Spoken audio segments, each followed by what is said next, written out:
System starting up.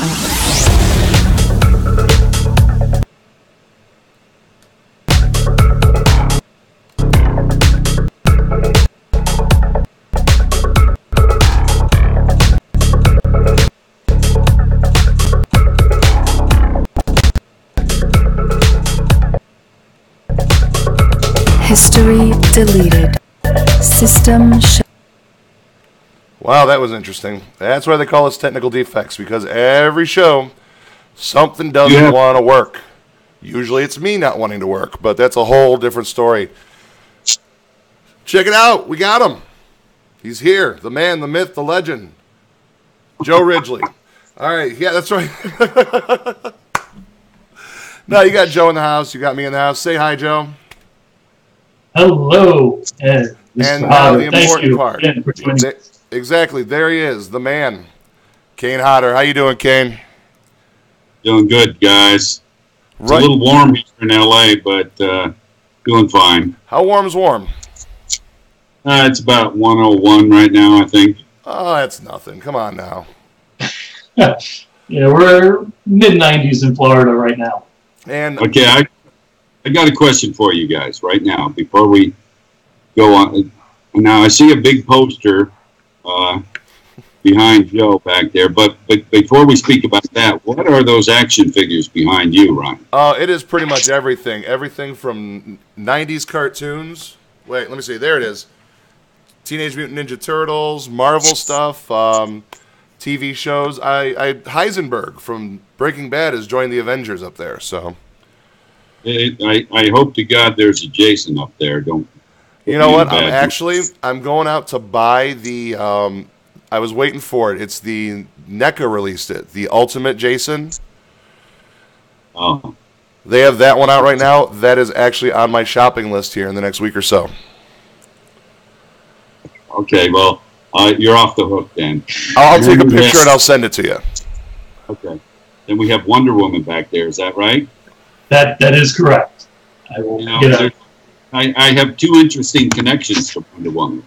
Oh, excellent. Let's hear them. Well, the woman that directed the film, Patty Jenkins, I worked with her on a film quite a few years ago called Monster that she directed, where Charlize Theron won an Oscar for it. And I was the stunt coordinator on the movie and also played the police officer that arrested Charlize at the end of the film. So that's kind of cool. Absolutely. And the Wonder Woman connection is, you guys know that I got burned doing a fire stunt in my first professional year of doing stunts. And I was out of commission for about a year and a half before I could get back and function. And my very first job back after my burn injury was an episode of Wonder Woman. That's awesome. It was an episode called Spaced Out, which took place at a sci-fi convention. So Wonder Woman was running around not attracting any attention because of her costume, and I was just one of the patrons who got plowed into when people were running by. So that was my first stunt job back after getting burned. So that's kind of a cool connection, I think. I would take every opportunity I could to try to run around conventions and tell him you're cosplaying that part again. You know I should. That was amazing. But that's absolutely awesome. The director of Wonder Woman, she has pretty much written her own check after Monster and after Wonder Woman being a hit. She has written her way. She has a blank check through Hollywood right now, and that's awesome. And an absolute pleasure to work with too. And I guarantee you, just because of her huge success now, she hasn't changed. So I'm happy for her success because she's very good at her job as well. I mean, I'm just now learning of Patty Jenkins, and I'm learning more and more, obviously, because she's coming into the limelight. So, right. But well, man, I I got kind of thrown off on this. I was just telling Kane, it's been an incredibly long weekend. What has your weekend been like, man? What have you been up to? Well, I just until Friday, I was in Vegas, and I was playing in the World Series of Poker. Nice. That is awesome. Yeah, it's something I always wanted to do, and I always said I would do it, but every year I would just get apathetic about it and not go. So this time I just went. A buddy of mine who just killed me in a film called Severed Road, Scott Barrows. He's a huge motherfucker. Do I have to watch my language? No. I'm saying he's a huge motherfucker and make me feel tiny because he's 6'10", 370. But he played the killer in this movie, and he's a big poker player. So he and I met up in Vegas and played some tables and some events and stuff. So it was a lot of fun. It's just such a cool atmosphere because, you know, I assume that when I go to a horror convention, somebody that might be a horror fan runs into me, they get excited. Well, the same thing happened to me when I would see professional poker players that I've watched for years, and I'm either at the same table as them or next door to them. And, you know, it just was a fun thing to do, and the competition is amazing. Well, that's awesome. Is that going to be televised? Not the events that I did. They only televised the main event. A lot of people think that the World Series of Poker is that one big event that they always see televised, but that's just the main event. There's like 72 events over the course of 7 weeks. So, how did you do? I won enough to pretty much pay for the trip, so that was good. There's nothing wrong with that. I'm definitely not that lucky, believe me. I don't even buy scratchers. It's ridiculous. But well, with competitive poker, do you think it's better now that it's kind of the trend, the hype around it has kind of died down, or was it better when the hype was up? Well, I still think there's a lot of hype around it because, you know, somebody can get a backer, which a lot of players that play in the main event get a backer so they don't have to put up the 10 grand.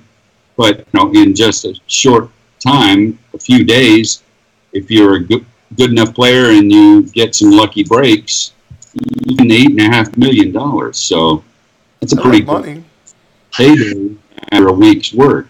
But it's just fun anyway. It's just, like I said, something I always wanted to do, so I finally just went and did it.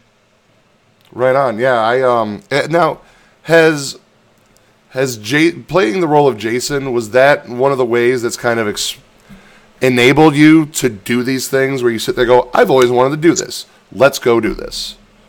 Absolutely.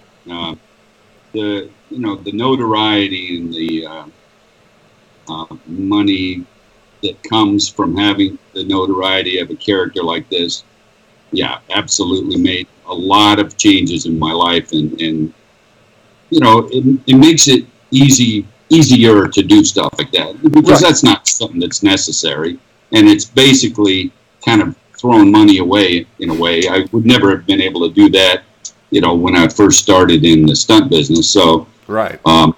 Definitely it has opened a lot of doors, the playing that character in particular. Well, yeah, a lot of people don't realize you've been doing this stuff since the 70s, I believe, correct? Between stunts and acting, cameos. Yeah. I started in January of 77 and got burned in July of 77. So coming up on, in about, whatever it is, 3 weeks or so, the 40th anniversary of my getting burned. Wow. Yeah. Now, not that I want to celebrate, but hey, you know, I remember it. you at least note it. You mark it on the calendar. Yep. Okay. Yeah, I mean, but seriously, it is a part of you, and it's a part of who you become. Yeah, I mean, definitely. It even though it's a devastating injury, it had a profound effect on my personality in a lot of good ways, I think.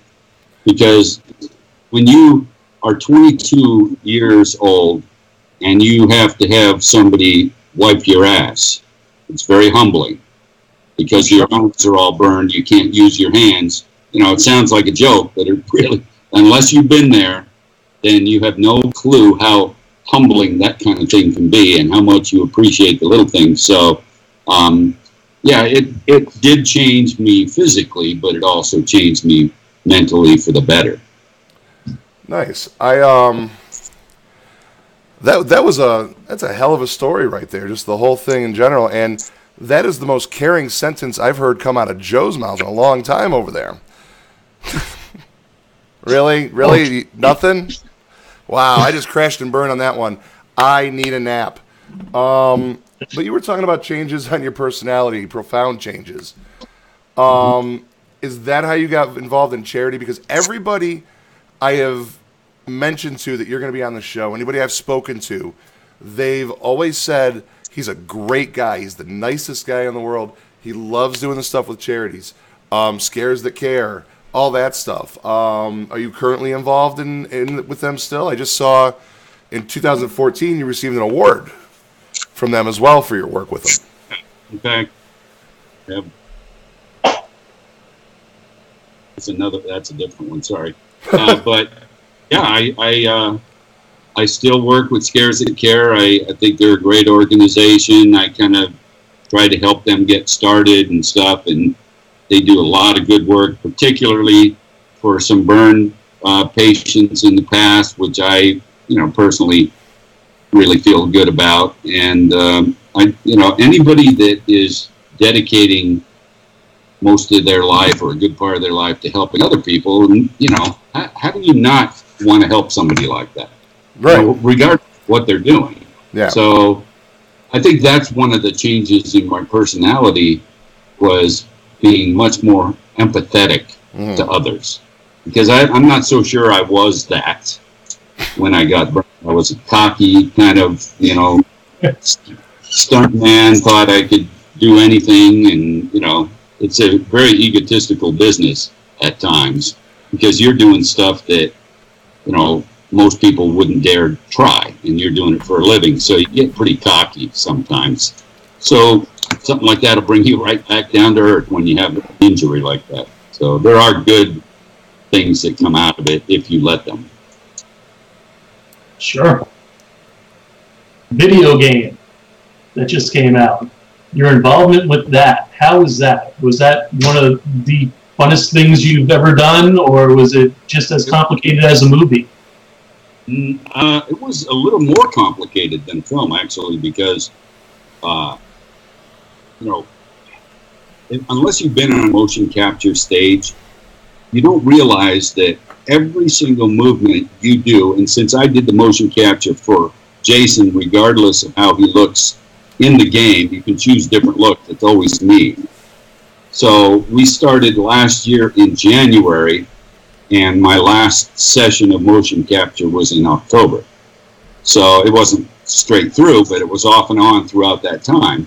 So that's a long period of time. And what you don't realize is that every single movement that you do on a motion capture stage is simultaneously photographed from every possible angle. On a film, you know exactly where the cameras are. 2, 3, 4 cameras, maybe 5 cameras at times.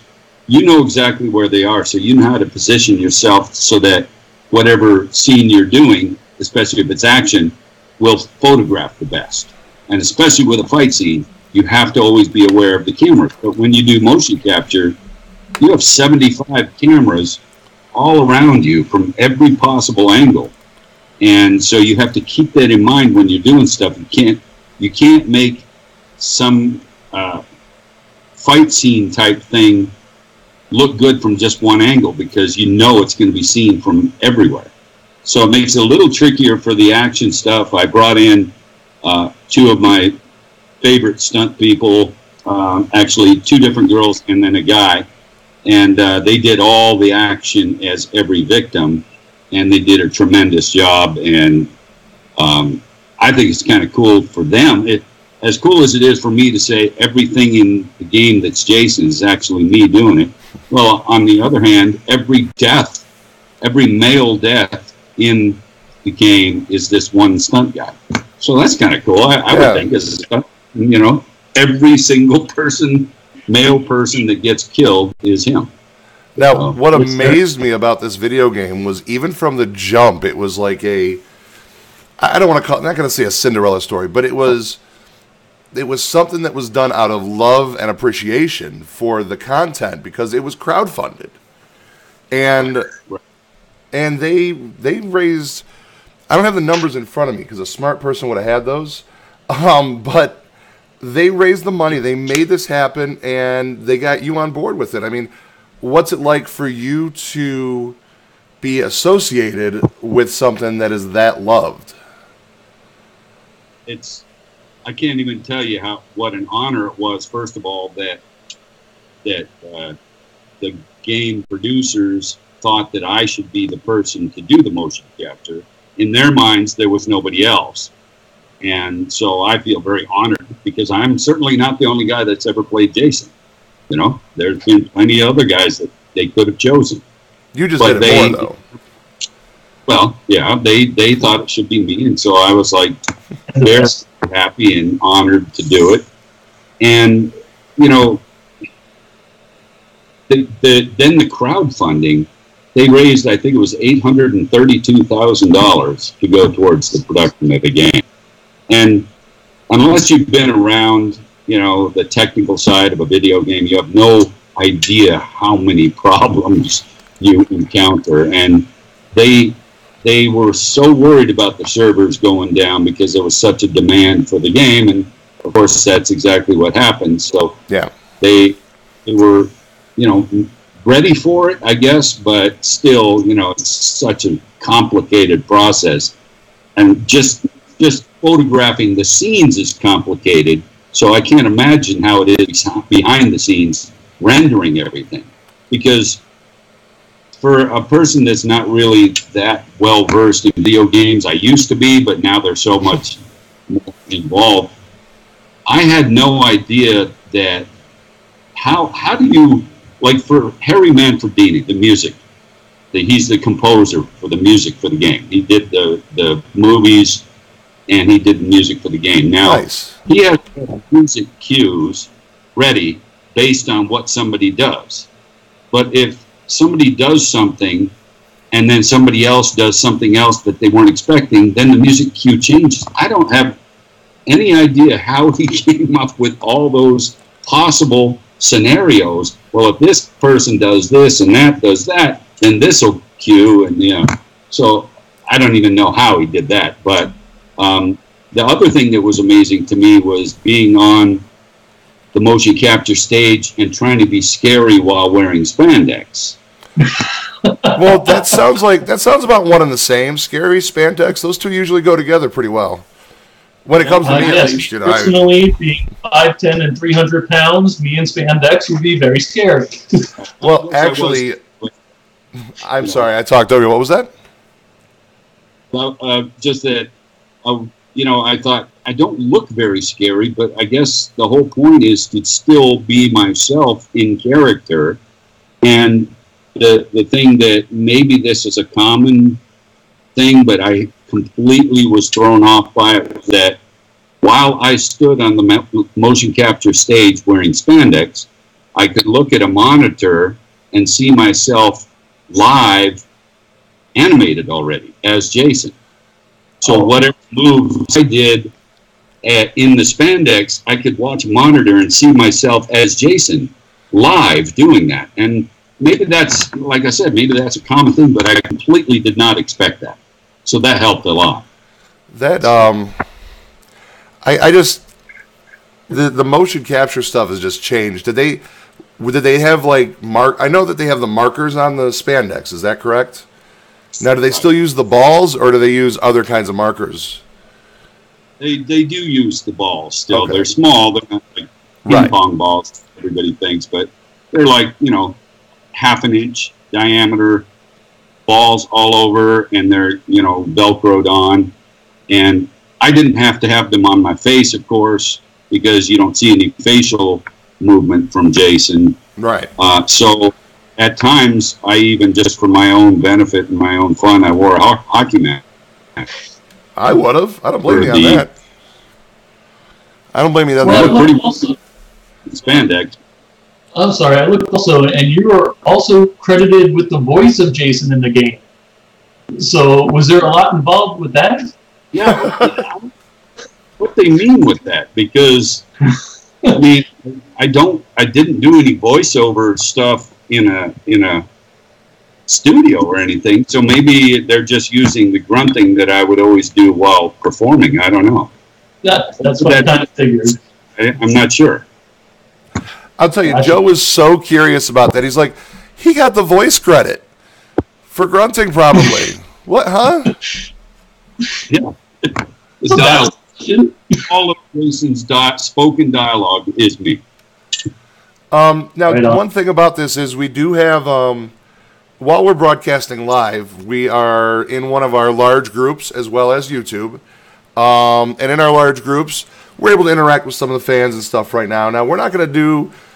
We didn't really plan on taking necessarily fan questions or user questions per se, but this one's actually really good pertaining to the motion capture. They want to know how long the motion capture actually took to film. Joel Cotton is asking that. How long did it take for the film the whole thing?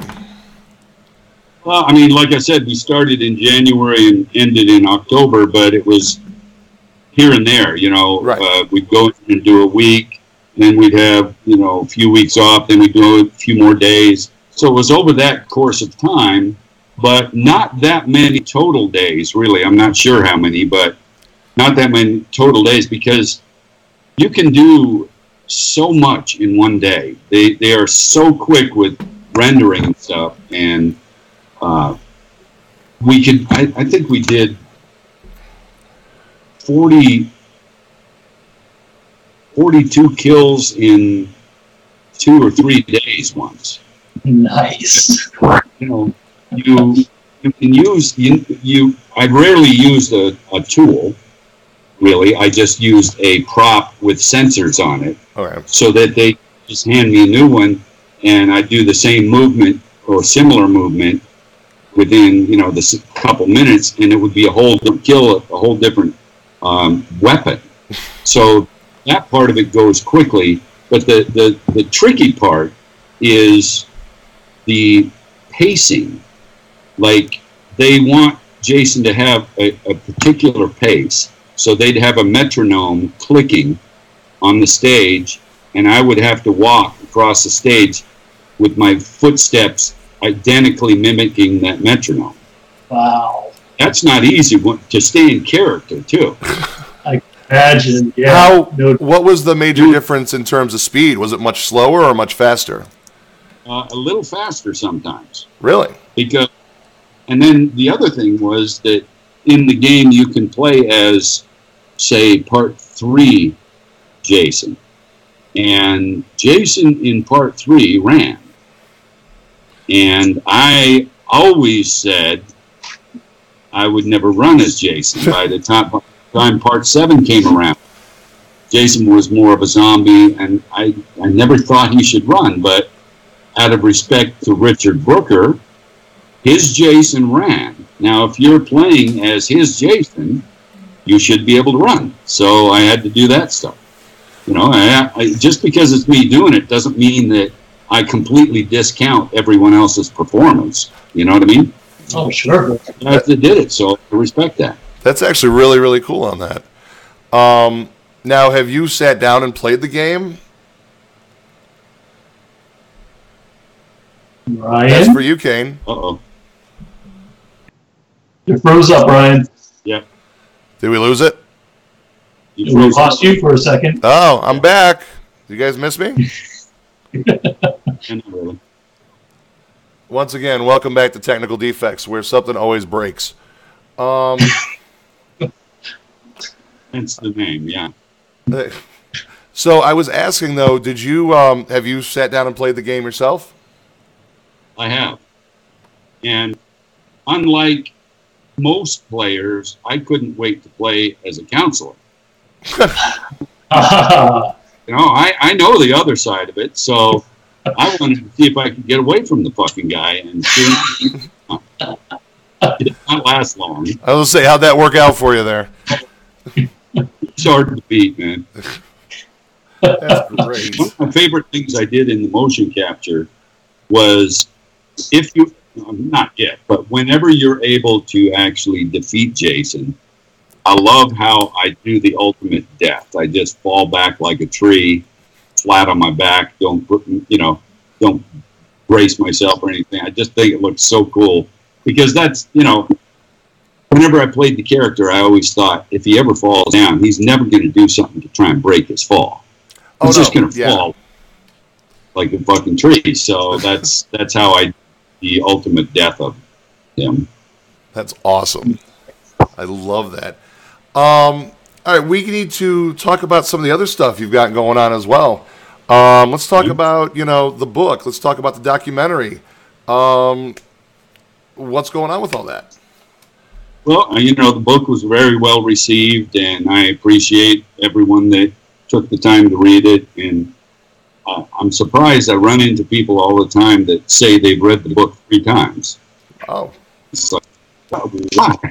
Why would you read a book even a second time? But they found it that entertaining, I guess, for lack of a better term. So it was so well received when Derek Herbert came and approached me about doing the documentary. The book had been out 3-4 years, so some new stuff had happened in my life, and then some things that we were never able to include in the book, we were able to put in the documentary.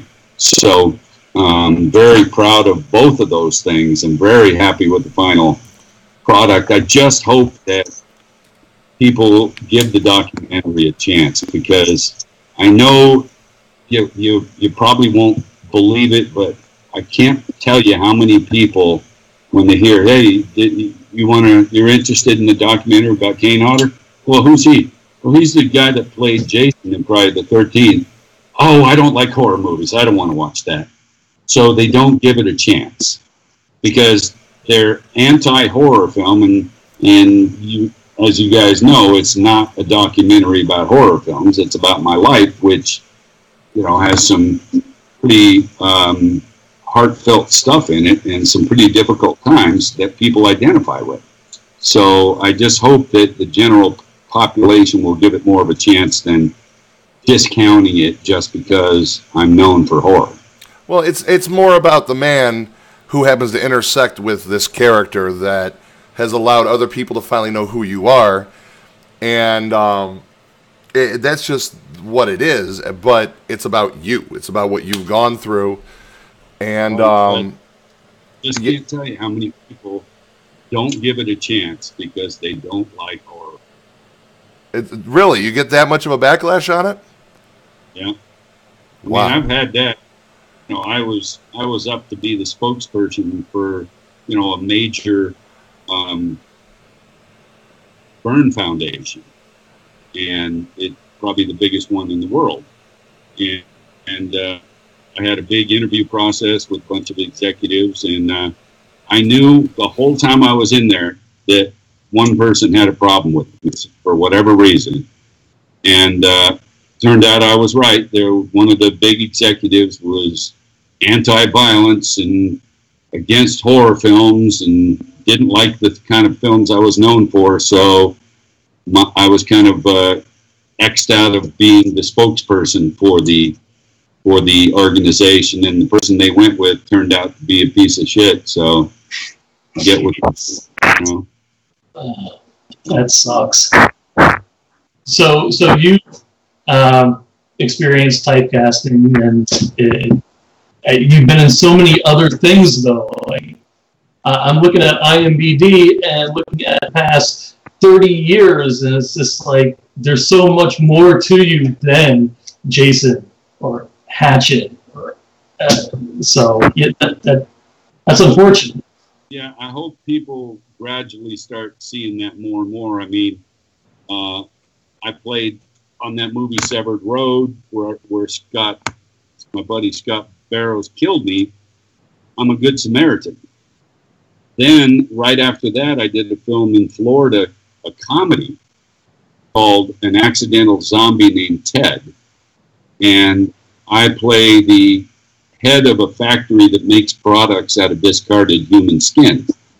And I'm a cigar chump and loudmouth guy that thinks his jokes are funnier than they really are and over laughs and everything. And it was such a fun role to play that I love doing comedy. I mean, you guys know about Smothered too, right?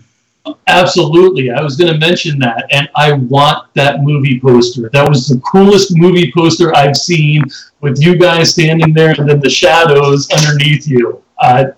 Yeah, I've been trying to find that. So it's really fun because we all play ourselves. Right. I kind of helped produce that film by getting, I got Don Shanks involved and R.A. Mihailoff, and so we're all buddies, but we're playing ourselves, and it's just a fun romp, I guess, if you want to say, of a comedy. And you know what? I love doing horror, but boy, comedy is right up there close. Nice. I have to apologize. I decided I felt like going in coughing my head off for a minute there. Sorry about that. I figured it was a nice thing to do. Yeah. okay. Other than coughing into the sure. I was actually going to mention Smothered. I actually had that written down here. Conventions, Kane. You're huge. You have anything going on in the near future? Oh, yeah. Let's see. I'm going this weekend to Days of the Dead, Indianapolis. Then I'll be doing, Scares at Care in Virginia next month, and doing I'm doing Wizard World in Albuquerque next month also. And so all kinds of, then the regulars that I always like doing, Scarefest, and going to Count Orlocks in Salem, Mass, because that's such a fun place to be in October. And actually they've invited me to Fright Fest London to screen the documentary. So nice. Well, hopefully this winter, Wizard World will bring you on down to Cleveland, Ohio. He's down in Florida. I'm up in Cleveland, so it'd be nice to see you out here. I'll show you the sights. You do a show in Cleveland. I love going there. But there's one in Columbus that I might do. Okay. Wizard World. Well, they just started doing the Cleveland one a couple years ago, so it's a pretty fresh one, but it is Wizard World. But yeah, the Columbus was the big one. So yeah, I've had a good connection with Cleveland. I just haven't been there for quite a while. Yeah. You know what? I love it up there. It's a good city. Toyota commercial in Akron once. Really? Where, I don't know if you've been to Akron at all. Oh, yeah. I was just there last weekend. But the freeway heading to downtown and then just dead ends. Yeah. Basically, right? Yeah, pretty much. And you have to, it doesn't go anywhere. You have to exit off and go into downtown Akron. It takes you right, as far as I remember. But we closed off, 3 miles of that freeway to shoot the Toyota commercial. Oh, nice. Yeah, no, I know exactly what you're talking about. It's right off of Main down there, and this is local stuff, so nobody else is going to get this except for like 3 other people. But I used to DJ a nightclub down there. Confused me as can be. It's all one-way streets and freeways that run right into the city. I'm just like, all right, I need to leave. Get me out of here. I was done. Well, we're kind of coming up on time at this point, though. Not yet. We're getting there. Joe, what else you got for him? All right. I'm just curious, and I know you probably get asked all the time, but seeing yourself portrayed as an action figure, collectibles, people getting your version of Jason tattooed on themselves, it's got to be mind-blowing. Of course it is. And, it's one thing to have an image of a character that I portrayed seeing tattooed on something. But then they go further and have some of us sign near the tattoo. They tattoo the signature. And now the ultimate honor, I guess you could say, is when I see someone with my face, not my character's, my face tattooed on them. That's like, what? I never expected that to happen. You know, I never expected to sign an autograph, first of all, because I wanted to be a working stuntman, that's all. And now that, you know, so many people want me to sign stuff, how do you not appreciate that and consider that the ultimate honor? Someone wants to pay you or is excited for you to sign something for them. How do you just blow that off? And some people do, and I'm amazed by that. I've never understood that. I've even seen local guys that are like, no. I'm like, really? Yeah. So have fun staying local, man. That's awesome. No, it's and it's the worst feeling as a fan when you're like, oh my God, that's so and so. Now, obviously, you got to respect boundaries. You know, if you're sitting there eating a steak, I'm not going to stop you in the middle of a steak because I'd be pissed off if somebody stopped me in the middle of a steak. But in general, though, like I've seen fans, they're running into them on the street. They ask for an autograph. They're like, no. How do you do that? How? I agree. And like my own son, I have two sons, Jason Reed, and they were both actually in the first Hatchet movie when they were little kids. They're two of the boys that are trying to get a look at young Victor when he's in the pickup truck, and I'm playing Mr. Crowley. So they are now 23 and 20. Jace is getting his master's at Texas A&M, and Reed just finished his second year at Vanderbilt in the engineering program. So they're not following my footsteps, and that is fine. Very proud papa there. Very. But my youngest son, once asked on a plane where people were still boarding, but this guy was sitting there not doing anything, wasn't on the phone, nothing. And he went up when he was like 9 years old and asked this guy to sign something, and the guy told him no. And I was absolutely disgusted. I'm glad I wasn't there because I would have walked up and said, you know, you just turned down a kid and you're not doing anything special. You're just sitting there waiting for the plane to get loaded. And you turned down a kid who asked for an autograph. You're a piece of shit. And I wish I could have, but, you know, I've heard other people say that this guy is the same thing. He's a director, so okay. That's about as I'm going to take it. Yeah, no, that's fine. Very well director, but how do you do that to a kid of all things? Well, it makes you feel any better. You saying that right there, I mean, I already have a short list on who I think it is, but that's neither here nor there. The web series, Killer and I. How did that whole thing come about? Well, we just decided to take it upon ourselves to bring a crew with us, myself and Mike Aloisi, who wrote the book, when we were on the book tour. Because we thought we're traveling all over the world, why don't we document what happens? And he and I have such a funny dynamic together. We're complete opposite personalities. So it makes it fun if we go on any kind of adventure. It makes it fun to see what happens. So we got all the footage, hours and hours of footage, and my son Reed, once again, he edited all this. He put together little 10, 12-minute episodes to put into the DVD, and we're actually currently talking to several outlets about maybe making it more of a show. So very nice. It's just because I love trying to see what I can try and get him to experience, because I have no fears of typical stuff, you know, like heights and you know, snakes, and none of that stuff bothers me, but it all bothers Mike.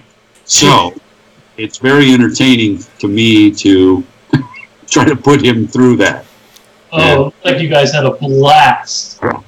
It's a lot of fun. So you never know. It might become a show. We have a very well-known reality guy helping us produce the show.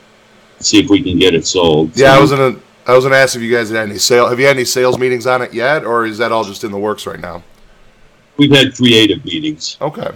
Nice. really Right on. big in reality. So,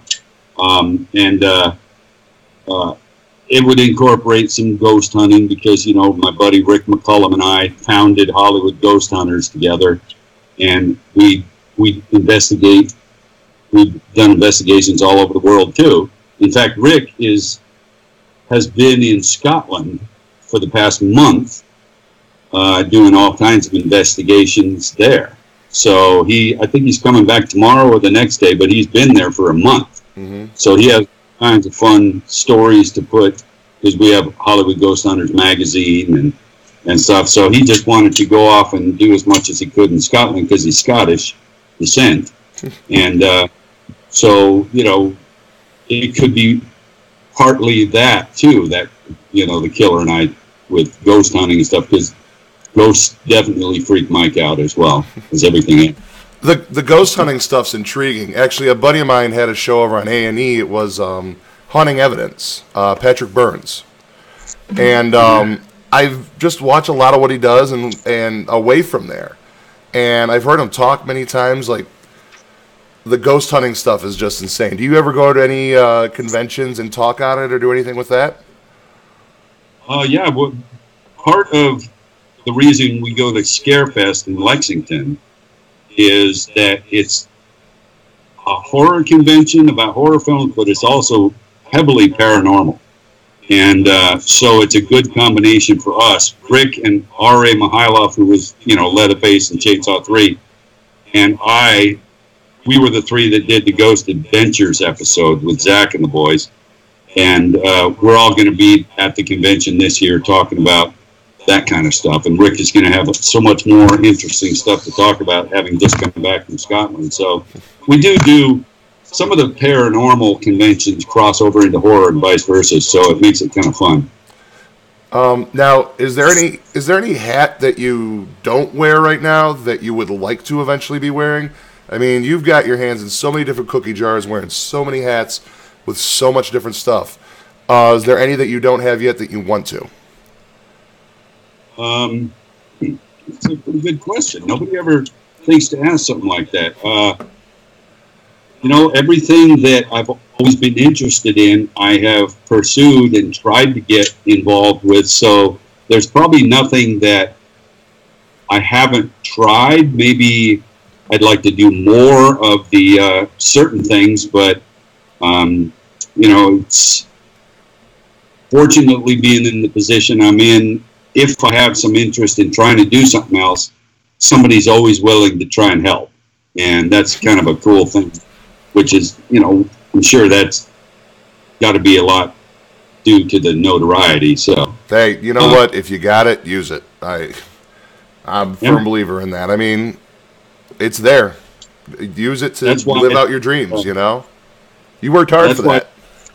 The charity work with the burn foundations, because that is one injury or one medical situation where if you haven't been there yourself, you have no clue what a person goes through when they're burned. So, because of that, when you can sit, when you're currently healing from burns, and you can sit and look at somebody and see the scars on them and say, this person knows. Mm-hmm. So now I can ask all kinds of questions because they'll be able to tell me.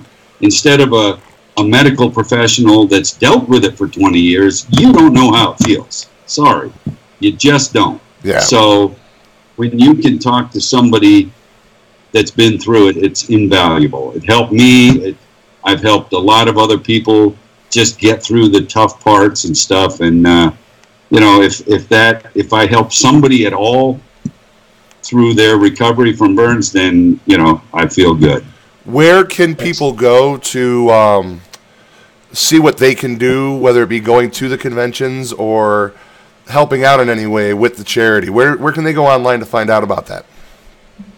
Well, I mean, scaresthatcare.com is a really good place to start because they do so many different things. They don't just focus on burns or anything. They do a lot of work, all kinds of different things. And, you know, any burn foundation that's local to where a person lives, they're always looking for people to help out, especially if you've been there. If you're a former burn patient, you really don't realize how much help just sitting there and talking to someone that you can do. So I would just try to implore people to just get out there and talk about it. It'll help you too, because you get some insecurities when, especially like me, once again, at 22, now I have to realize that for the rest of my life, I'm going to have scars over half of my body. Yeah. So people are always going to stare if my shirt's off. So, when you talk about it and realize maybe you helped somebody else get through something, it helps you too. So don't think it won't help you just because you're helping someone else. And one final question from my end, and then we'll see if Joe's got another one for you. Where can they go? Now, I just wanted you to let them know for everything you've got going on, for The Killer and I, to check out the documentary, to get a copy of the book. Where can they go find all that? You can go to KaneHodderKills.com, or for appearances, if you go to the ScarletAbbey.com, they always have a list of my appearances that are scheduled, cities, and what the event is and stuff. So those are the best ways to get in touch. And go to HollywoodGhostHunters.com, and you'll find some pretty cool stuff there from where we've done investigations. And like I said, every member of our group has something to do with making horror films. So I thought that was a pretty unique group of people to go ghost hunting. Right on. One thing I just want to ask, Kane, you've been really cool, and prior to us starting up live, you kind of did a spin around in your garage with the camera, and you showed a couple of the cool things that you got going on there. Is there any way you'd be able to do that again? Yeah, I get a lot of gifts from people. So there's stuff like that's a painting that, and you think, oh, it's in your garage, but this is where my office is. So it's not like it's a bad spot. I've got my 666 sign up there. Which everyone should have one. Sure, why not? And all kinds of fun little gifts that I get. I don't know if you can see those. Yeah. Yep, there we go. Nice. Just I get all kinds of cool stuff. Look at that beer barrel artwork. That is awesome. There's a lot, how do you not appreciate when somebody goes to the extent of producing a piece of art for you? So, I'm just a very lucky guy, and I appreciate every fan that's out there. So, you know what? And we have somebody that appreciates what we do, and he managed to send us some very potent water. I believe it begins with a moon and ends with shine, but I'll tell that's you the best we've got so far. Yeah, I actually finally, and I'm so appreciative of it. I gotta say, Tony. Oh no, we lost Skype. Oh, it's all Tony's fault. It all crashed and burned. Don't worry, we're not done. We're gonna bring them back right now. Make sure you guys bear with me for a moment here. We need that right there.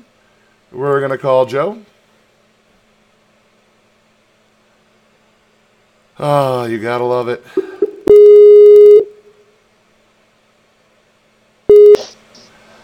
Hey, Joe, we're still live, brother. We're still live? All right, you froze up, and have Kane here? I don't see Kane. I'm calling him right now. Okay. Oh, Kane, sorry about that, sir. Let's get this fixed. There we go. Is everybody back now? I don't know if Kane is. I don't see Ryan.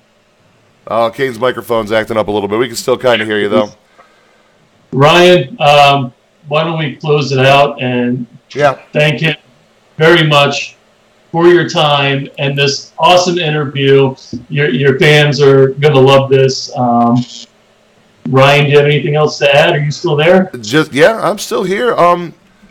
Kane, thank you, man. In all honesty, you're a heck of a guy. And I'm very appreciative that you gave us the chance to sit down and talk with you for a little bit. Well, it's my pleasure, guys, and I'm going to go have a beer or 6 now. And have 4 for me. Thank you for having me, and good luck with the show. Thanks. All right. Thank you very much, sir. All right, everybody else, you all have a good night. We're going to return in just a few minutes. We're going to come back on. We've got a prize giveaway that we've been doing all week long that we're going to take care of, and a few other things. So you guys stick around. We'll be back in just a little bit. Thanks again, Kane. Thanks, guys.